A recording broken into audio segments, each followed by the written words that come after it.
جناب الیاس صاحب، آپ نے کل ایک کلپ میرے نمبر پہ آپ کا آیا ہے جس میں آپ نے ڈاکٹر مسعود الدین عثمانی رحمۃ اللہ علیہ کے لٹریچر سے وہ جو تحریر ہے جنتیوں کا بنیادی عقیدہ وہ پیش کر کے یہ باور کرانے کی کوشش کی ہے کہ سجدہ اور رکوع اس ذات کا حق ہے جو کائنات کا بلا شرکت غیر رب ہے اور مالک اور خالق ہے۔ یہ پکی بات ہے، یہ ہمارا ایمان ہے، اور اس کے بغیر ایمان جو ہے وہ نامکمل ہے۔ جس شخص کا یہ عقیدہ ہو کہ اللہ کی ذات، صفات، حقوق، اختیارات، علم، وسیلہ، قدرت، اقتدار، بندگی، حکم، ملکیت، ملوکیت میں کوئی شریک ہے تو وہ کافر اور مشرک ہے۔ ہم اسے مسلمان نہیں سمجھتے۔ اللہ پاک ہر زاویے سے مکمل طور پر شرک سے پاک ہے، اور اس کے ساتھ تمام کی تمام مخلوق زمینوں اور آسمانوں میں اس کے ساتھ کوئی بھی شریک نہیں ہے۔ سب اس کے در کے فقیر اور محتاج ہیں، اور اللہ غنی اور حمید ہے۔ یہ ہمارا ایمان ہے۔ سجدہ اور رکوع یہ اللہ کا حق ہے کہ اس کے حضور کیا جائے گا۔ اگر اس میں رتی برابر بھی کوئی ریب یا شک رکھتا ہے کہ کسی پیغمبر کے لیے روا ہے، کسی فرشتے کے لیے سجدہ روا ہے، کسی شہید کے لیے، ولی کے لیے، کسی جن کے لیے سجدہ کو روا ثابت کرتا ہے، یا سجدہ کے قائل ہے کہ کسی اور کو بھی ہو سکتا ہے، تو وہ کافر اور مشرک ہے۔ یہ ہمارا عقیدہ ہے اور پوری جماعت کا عقیدہ ہے۔ امیر محترم حنیف صاحب کا بھی یہی عقیدہ اور پوری جماعت کا یہی عقیدہ ہے کہ اللہ کے ساتھ کوئی بھی شریک نہیں ہے، نہ اس کی ذات و صفات میں، نہ اس کے حقوق و اختیارات میں، نہ اس کے علم، وسیلہ و قدرت و اقتدار میں، نہ اس کی بندگی میں، نہ اس کے حکم میں، نہ اس کی ملکیت اور ملوکیت میں، نہ اس کے حکم میں کوئی بھی شریک نہیں ہے۔ پوری جماعت کا یہ عقیدہ ہے۔ لیکن اب الیاس صاحب، آپ اور آپ کے جو حواری ہیں، جن کے دلوں پر اللہ پاک نے پردے ڈال دیے ہیں، اب ان کے دل اندھے ہو چکے ہیں۔ آنکھیں اندھی نہیں ہوتی، حقیقت میں کیا ہوتا ہے کہ دل اندھے ہو جاتے ہیں۔ اب تمہارے اور تمہارے حواریوں کے دل چونکہ اندھے ہو چکے ہیں، اب تمہیں کچھ بھی نظر نہیں آتا۔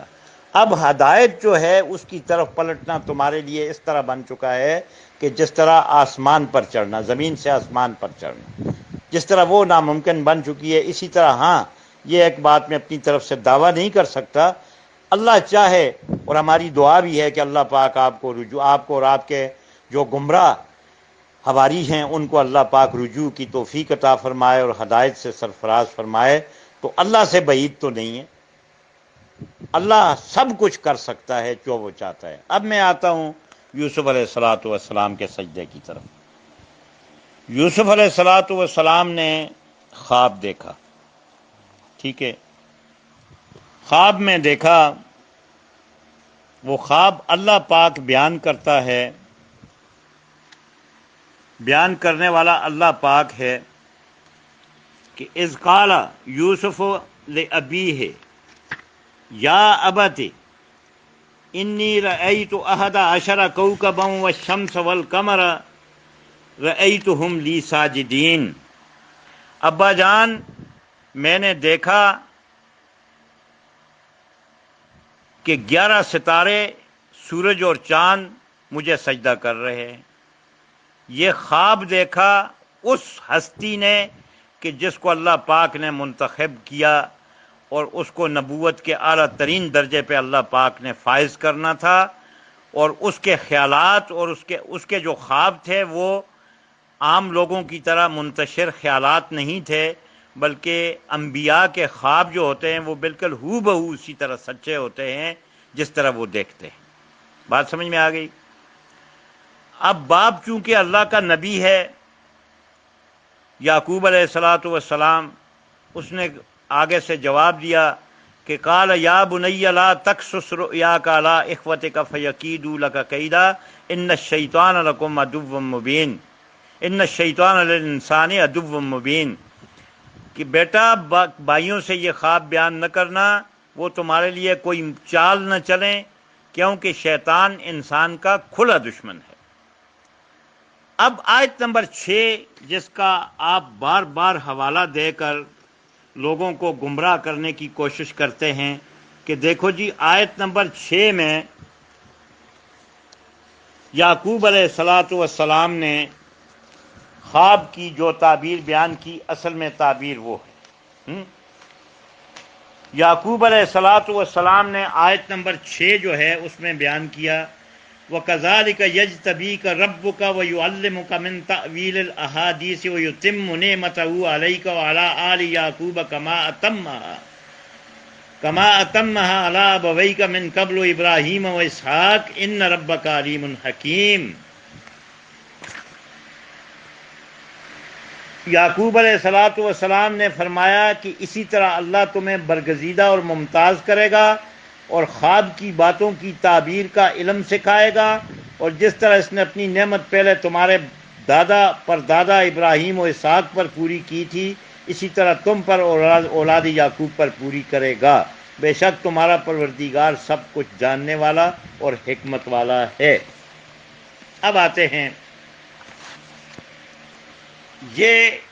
یعقوب علیہ السلام یوسف علیہ السلام کی اس خواب کا مطلب یہ سمجھے کہ یہ کچھ ہونے والا ہے جو بالکل اسی طرح ہوا بھی، لیکن پیغمبر کی جو خواب ہے اب اس پہ آتے ہیں کہ آپ بار بار کہتے ہیں کہ یوسف علیہ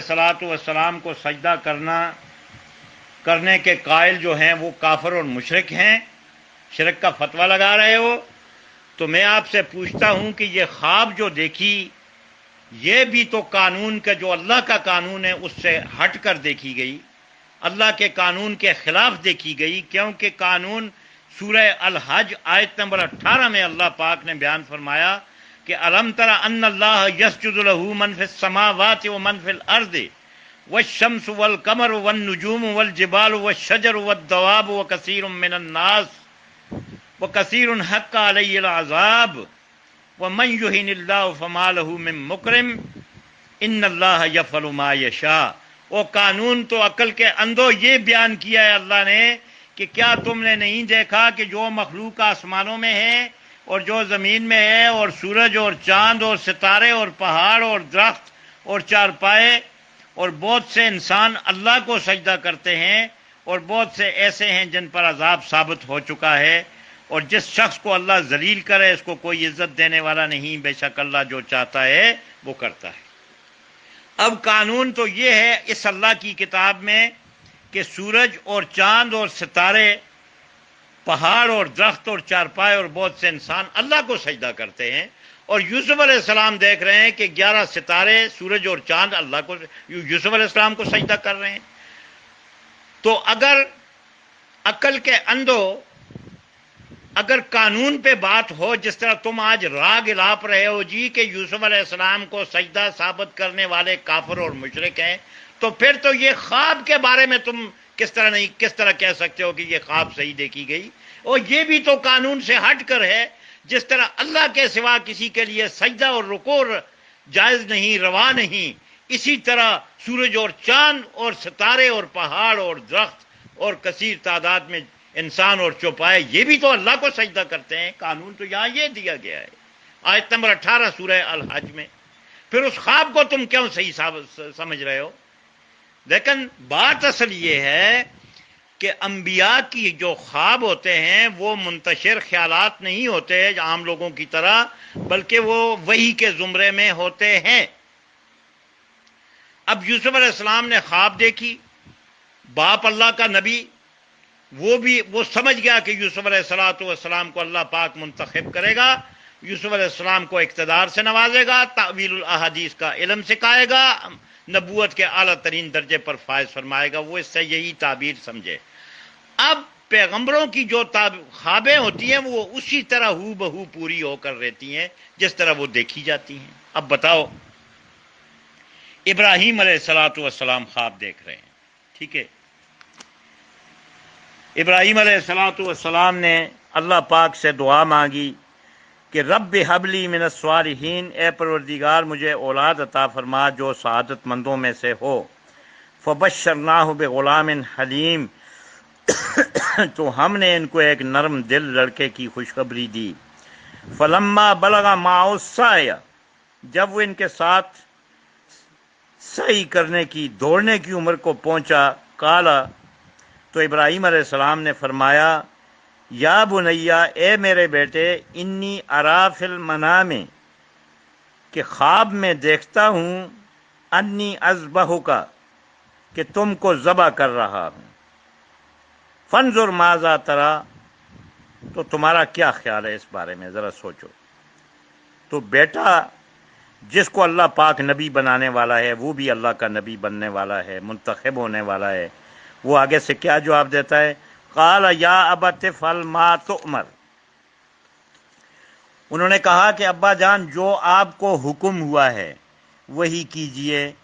ستجدنی انشاءاللہ من الصابرین، اللہ نے چاہا تو آپ مجھے صابروں میں سے پائیں گے۔ اب بتاؤ کہ یوسف علیہ السلام کی خواب کو تم اللہ کا حکم نہیں مان رہے، یہاں ابراہیم علیہ السلام کی خواب کو ان کا بیٹا جو نبی بننے والا ہے، منتخب ہونے والا ہے اور ہے ابھی بچپنے میں، تو وہ اس کو کیا مان رہا ہے؟ ابراہیم علیہ السلام کے خواب کو حکم، کہ یا ابت افعل ما تؤمر، ابا جان وہ فعل کر دیجئے جس کا آپ کو حکم ہوا ہے۔ تو وہ تو حکم سمجھتا ہے، اور آج الیاس صاحب، آپ، ارشد کرملائی اور آپ کے جو گمراہ کن حواری ہیں، وہ یوسف علیہ السلام کو اللہ کا حکم نہیں سمجھ رہے، یوسف علیہ السلام کے خواب کو۔ کیوں؟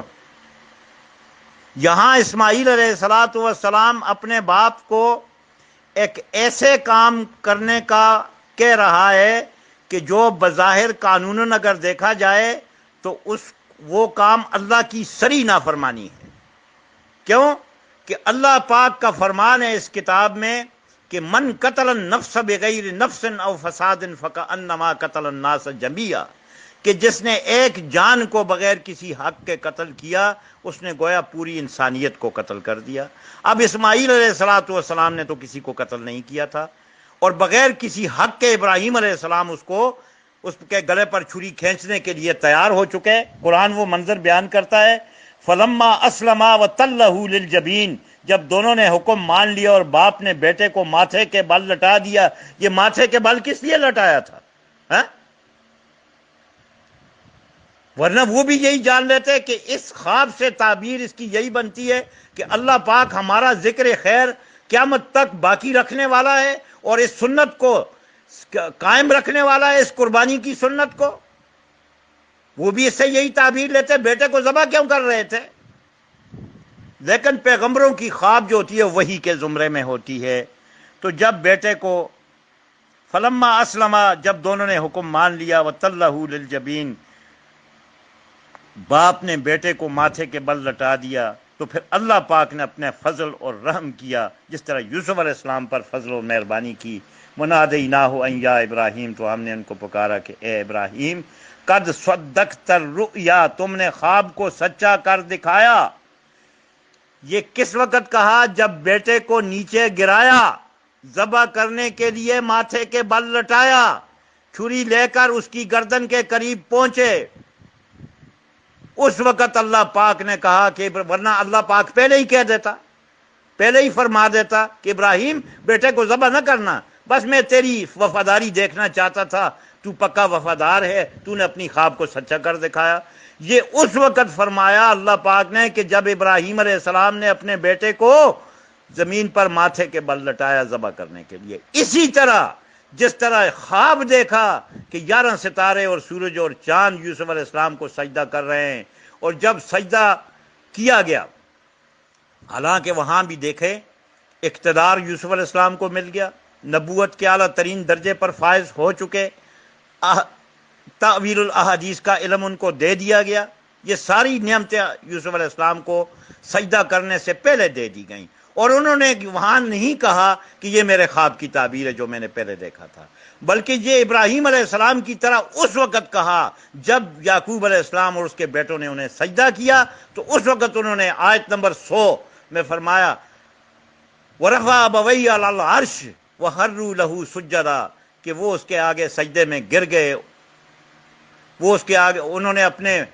ماں باپ کو تخت، والدین کو تخت پر بٹھایا اور وہ اس کے آگے سجدے میں گر گئے۔ اس وقت یوسف علیہ السلام نے فرمایا کہ یا ابت ھذا تأویل رؤیایا من قبل، کہ ابا جان یہ میرے اس خواب کی تعبیر ہے جو میں نے پہلے دیکھا تھا، قد جعلھا ربی حقا، جس کو اللہ پاک نے سچا کر دکھایا۔ اسی طرح جس طرح ابراہیم علیہ السلام نے بیٹے کو ماتھے کے بل لٹایا، ذبح کرنے کے لیے تیار ہوئے، اس وقت اللہ نے پکارا کہ وَنَادَيْنَاهُ أَن يَا ابراہیم، تو ہم نے ان کو پکارا کہ ابراہیم قد صدقت الرؤیا، تم نے خواب کو سچا کر دکھایا، اِنَّا كَذَلِكَ نَجْزِي الْمُحْسِنِينَ، ہم نیکوکاروں کو ایسا ہی بدلہ دیا کرتے ہیں۔ تو بات یہ ہے کہ وہ سجدہ جو یوسف علیہ السلام کو ہوا، اس کا یہ مطلب ہرگز نہیں ہے کہ اس سے غیر اللہ کو سجدہ روا ہو گیا، نہیں، ہرگز نہیں، بلکہ وہ نزول قرآن سے پہلے کے واقعات ہیں، وہ اللہ کا حکم تھا، اللہ کے حکم سے خواب دیکھی اور اللہ کے حکم سے وہ خواب پوری ہوئی۔ بات سمجھ میں آ گئی؟ اب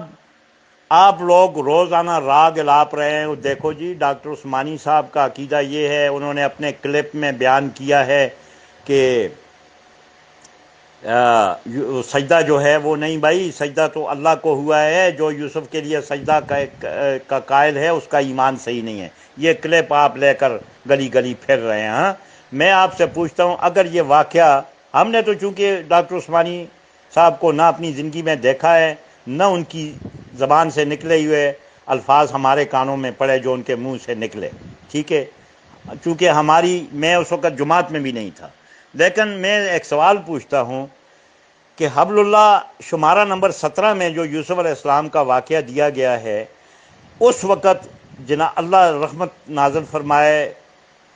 اللہ پاک مغفرت فرمائے، ممدی گل صاحب بھی موجود تھے، بلکہ یہ لوگ معاون اور مدیر تھے، اعظم خان صاحب مدیر تھا اس حبل اللہ کو، اس وقت وہ بھی موجود تھا، اور فاروق میمن، شمیم صدیقی، انیف صاحب، اور یہ سب لوگ اس وقت موجود تھے جب یہ یوسف علیہ السلام کا واقعہ، یہ قصہ اس حبل اللہ میں دیا گیا۔ تو کسی نے یہ نہیں کہا کہ نہیں اس وقت تو اپنا ڈاکٹر عثمانی صاحب کا تو عقیدہ کچھ اور تھا، وہ تو کہتے تھے کہ یوسف علیہ السلام کو سجدہ نہیں ہوا بلکہ اللہ کو ہوا ہے، یہ تو ان میں سے کسی نے بھی نہیں کیا۔ یہ صرف ایک کرملائی صاحب کے فرزندان ارجمندان کو یہ پتہ چلا، اس سے پہلے کسی اور، اس وقت کرملائی اپنا یہ ارشد کرملائی بھی موجود تھا جماعت میں، الیاس صاحب بھی جماعت میں موجود تھے، کسی نے اعتراض نہیں کیا کہ یہ حبل اللہ میں یہ شمارے میں جو آپ یوسف علیہ السلام کے لیے سجدہ ثابت کر رہے ہیں یہ تو غلط ہے۔ اس وقت تو کسی نے بھی یہ بات نہیں کہی۔ تو اگر ڈاکٹر عثمانی، اللہ کی ان پہ رحمتیں ہوں، اللہ ان کے درجات بلند فرمائے تمام ایمانداروں سمیت، تو اگر یہ ان کا یہ عقیدہ ہوتا تو ظاہر ہے کہ پھر اعظم خان صاحب سے بڑھ کر آپ لوگ ان کے وفادار نہیں تھے، ممدی گل صاحب سے بڑھ کر آپ ان کے وفادار نہیں تھے، محمد انیف صاحب سے بڑھ کر آپ ان کے ساتھ نہیں رہے، موت تک یہ لوگ ان کے ساتھ رہے ہیں، تو ان کو پتہ نہیں چلا اور آپ لوگوں کو پتہ چل گیا۔ نمبر 2، دوسری بات یہ ہے کہ ڈاکٹر عثمانی کے جتنے بھی عقائد ہیں، نظریات ہیں، وہ تحریراً ہمارے پاس موجود ہیں، جن میں سجدہ یوسف کا نام و نشان تک بھی نہیں اس تحریر میں۔ باقی ہر زاویے سے انہوں نے شرک کا رد کیا، بدعات کا رد کیا، اور اصل دین کو پیش کر کیا جو قرآن و سنت والا دین ہے۔ سجدہ یوسف کے بارے میں انہوں نے کوئی تحریر نہیں لکھی کہ جو ہم بطور دلیل پیش کریں۔ رہا سوال کلپ، اگر یہ کلپ انہی کا ہے تو میں آپ سے یہ کہتا ہوں کہ ڈاکٹر عثمانی کیا انسان نہیں تھے؟ کیا وہ معصوم عن الخطا تھے؟ کیا ان کا درجہ تم نبیوں والا درجہ سمجھتے ہو؟ کیا ان پر آسمان سے وحی آتی تھی؟ کیا ان سے کسی قسم کی خطا نہیں ہو سکتی تھی؟ کیا یہی ڈاکٹر صاحب پہلے اپنے لٹریچر میں حضرت اور حضرت اور حضور نہیں لکھا کرتے تھے؟ بتاؤ نا۔ لیکن جو جو تحقیق سامنے آتی گئی وہ اس چیز سے رجوع کرتے گئے۔ انسان نبیوں کے علاوہ دینی نسبت سے، دینداری کی نسبت سے انبیاء کے علاوہ کوئی شخص معصوم عن الخطا نہیں ہے۔ کسی سے بھی کوئی خطا ہو سکتی ہے، کوئی غلطی ہو سکتی ہے، کوئی کمی پیشی ہو سکتی ہے علم کے لحاظ سے۔ تیسری بات کہ ہمارے لیے ڈاکٹر مسعود الدین عثمانی صاحب یا کوئی اور صاحب قابل حجت نہیں ہے کہ اس کو ہم بطور حجت پیش کر کے، جس طرح تم اس کو اللہ کا نبی سمجھ کر اس کو دلیل پکڑتے ہو کہ دیکھو جی ڈاکٹر عثمانی صاحب کا یہ عقیدہ ہے، یعنی تمہارا یہ نظریہ جس طرح تم بار بار ڈاکٹر عثمانی صاحب کو تم پیش کرتے ہو اپنے کلپوں میں، اس سے تو یہ ثابت ہو رہا ہے کہ تم انہیں انبیاء کی طرح معصوم عن الخطا سمجھتے ہو کہ ڈاکٹر عثمانی صاحب نے یہ کہا ہے لہٰذا ہمارا یہی عقیدہ ہے، ہم امام بخاری کے عقیدے پہ ہیں، ہم فلانے کے عقیدے پہ ہیں، فلانے کے عقیدے پہ ہیں۔ تو ہوش کے ناخن رہیں۔ میں نے آپ کو یہ سمجھانے کی خاطر یہ اتنی بڑی باتیں کی ہیں، ورنہ ہمارا کسی بھی گمراہ سے کوئی تعلق نہیں ہے۔ جس نے جماعت کو چھوڑ دیا، یہ قرۂ ارض پر خالص وہ جماعت ہے جس کے امیر حنیف صاحب ہیں کہ جو شرک اور بدعات کا رد کرتی ہے اور خالص ایمان کی حامل ہے، اور اس کا طریقہ نظم و نسق کے لحاظ سے عین رسول اللہ علیہ الصلوۃ والسلام کی سنت کے مطابق ہے۔ خطا حنیف صاحب سے بھی ہو سکتی ہے، وہ بھی معصوم عن الخطا نہیں ہے۔ خطا شورا کے دیگر ارکان سے بھی ہو سکتی ہے کیونکہ انسان ہیں، لیکن جو کچھ آج نظریہ ہمارے سامنے پیش ہے، جماعت کا نظریہ عین قرآن و سنت کے مطابق ہے اور ہم اس پر متفق ہیں۔ اس لیے متفق نہیں ہیں کہ ہم حنیف صاحب کے مقلد ہیں۔ اللہ کی قسم ہم تقلید شخصی کو شرک سے تعبیر کرتے ہیں۔ تقلید صرف رسول اللہ علیہ الصلوۃ والسلام کی جائے گی انسانیت میں۔ ہمارے پاس یہ بلند و بانگ انداز سے ہم آپ سے یہ کہتے ہیں کہ ہم کسی کے مقلد نہیں ہیں، اور پھر بار بار تم اپنی تقریروں میں یہ بھی کہتے ہو کہ حنیف صاحب کہ یہ جو مقلد ہیں، جو سجدہ یوسف کے قائل ہیں، یہ جماعت کا مال کھاتے ہیں۔ کیا ہماری کوئی تنخواہیں مقرر ہیں؟ یہ کس یہ بہت تو اصل میں مشرک جو ہوتا ہے نا، باغی جو ہوتا ہے، اس کا عقل بھی سلب ہو جاتا ہے، ٹھیک ہے نا، اس کا دماغ بھی اللہ پاک لے لیتا ہے، پھر وہ بیہودہ باتیں اس کے منہ سے نکلتی ہیں، بے ربط کلمات اس کے منہ سے نکلتے ہیں، اس کو کچھ پتہ نہیں میں کسی پر بہتان لگا رہا ہوں، کسی پر الزام لگا رہا ہوں۔ اور بھائی ہم تو اپنے جیب سے کرایہ لگا کر جا کر جو جمعے کے خطبے ہوتے ہیں، جمعے کا بیان ہوتا ہے، اپنی جیب سے کرایہ لگا کر وہاں جا کر خطبہ دیتے ہیں، جہاں بھی ذمہ دار ہماری ڈیوٹی لگاتے ہیں، ہاں۔ اور تم کہتے ہو کہ یہ قاری خیر الرحمان صاحب مال کھاتا ہے، یہ عبدالجبار صاحب مال کھاتا ہے، اشرف صاحب مال کھاتا ہے۔ اور کچھ شرم کرو، کچھ غیرت کرو۔ دینی حمیت اور غیرت تو تمہارے اندر سے نکل گئی ہے، ٹھیک ہے، وہ تو تم میں ہے نہیں، لیکن کچھ دنیاوی غیرت اور کا احساس کرو کہ انہی لوگوں جن کا تم نام لے رہے ہو، ان کے ساتھ تم نے کچھ وقت گزارا ہے۔ اب ہماری نظر میں تمہارے سامنے دو چیزیں ہیں تمہارے پیش نظر، جس کی وجہ سے تم نے جماعت کو چھوڑا، اور تم یہ پروپیگنڈا اور انتشار جو پھیلا رہے ہو، اس کی دو وجوہات ہماری نظر میں سامنے آ رہی ہیں۔ ایک یہ کہ ارشد کرملائی صاحب کو اور الیاس صاحب کرملائی صاحب کو ایک بڑا بننے کا جنون اور خبط ان پر سوار تھا پہلے بھی اور اب بھی، لہذا جماعت کے ان حنیف صاحب کے ہوتے ہوئے اور دیگر جو شورا کے معزز اراکین ہیں ان کے ہوتے ہوئے تو تمہارا یہ خواب جو ہے وہ پائے تکمیل تک نہیں پہنچ سکتا تھا۔ کیوں کہ اللہ کے نبی صلی اللہ علیہ وسلم نے فرمایا کہ جو اقتدار کی حرص کرے، امیر بننے کی حرص کرے، وہ یا تو خائن ہے یا جھوٹا ہے۔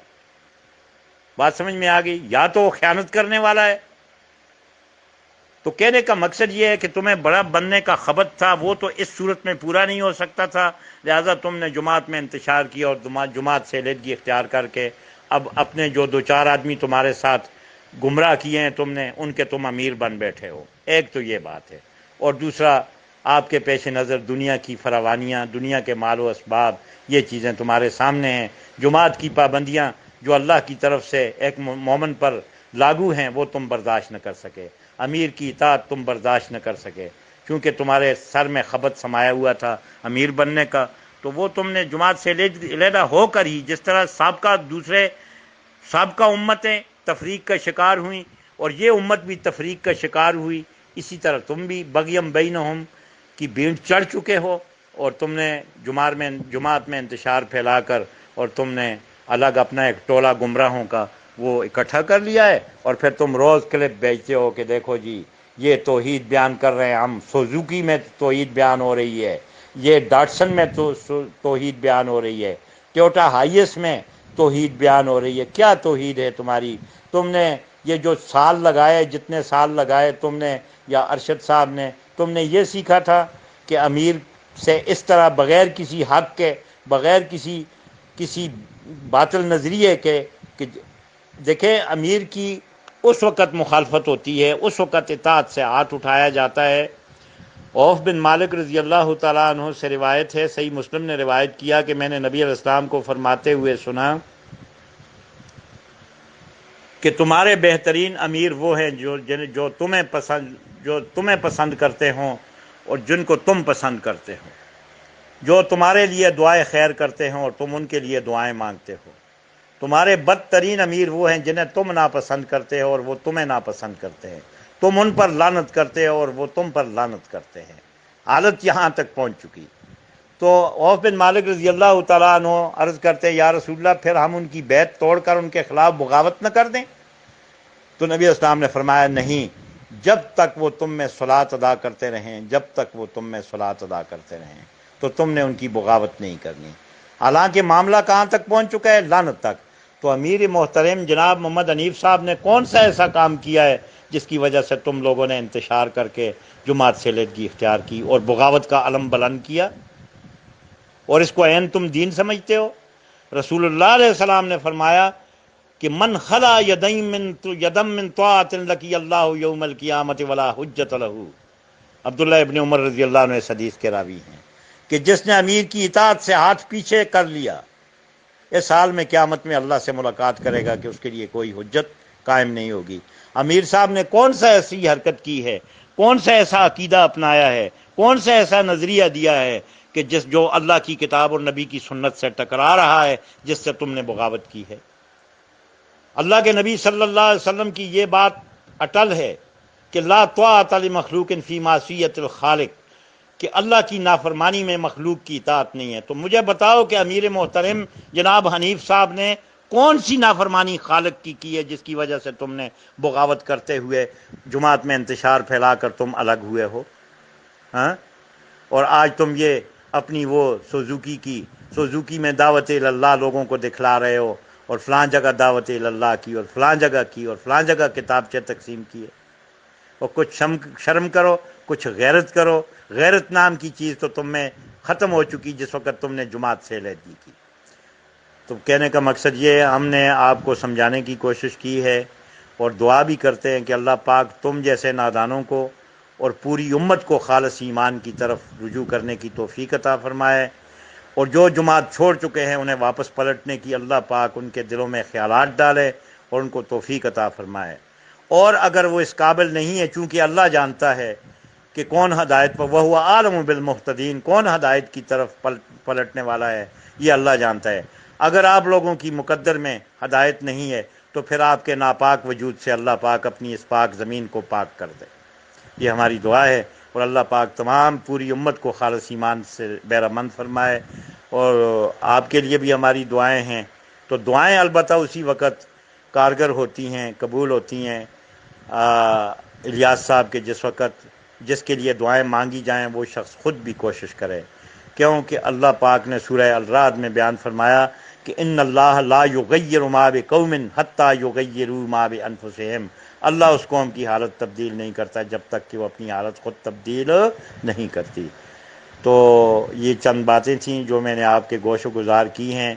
خیر خواہی کے جذبے کے تحت آپ کو اور آپ کے حواریوں کو میں نے متنبہ کیا ہے کہ واپس پلٹ آؤ، ابھی تمہارے پاس وقت ہے۔ حنیف صاحب مخلوق کے سجدے کے قائل نہیں ہیں، لیکن وہ جو استثنائی واقعات، جس طرح آدم بھی خالق نہیں تھا آدم بھی معبود نہیں تھا، اس کو سجدہ کرایا گیا، وہ اللہ کا حکم تھا۔ اسی طرح یوسف علیہ السلام نے جو خواب دیکھی اور یوسف علیہ السلام کے سامنے جو سجدہ کیا گیا وہ بھی اللہ کا حکم تھا، اور اس پر ایمان لانا جو مسلمان کے لیے فرض عین ہے۔ آگے رہی آپ کے نصیب، اب آپ چاہیں تو دنیا کی فراوانیوں اور دنیا کی آسائشوں اور دنیا میں بڑا بننے کے جو تمہارے خواب ہیں ان چکروں میں پھنس کر تم ان کو اپنے لیے ان کی غلامی کی بھینٹ چڑھ جاؤ، اور یہ بھی تمہارے اختیار میں ہے کہ ان سب چیزوں سے کنارہ کش ہو کر اللہ کی جماعت کے ساتھ مل جاؤ اور اللہ کے غضب سے اپنے آپ کو دنیا اور آخرت میں بچانے کا بندوبست کرو۔ وآخر دعوانا ان الحمد للہ رب العالمین۔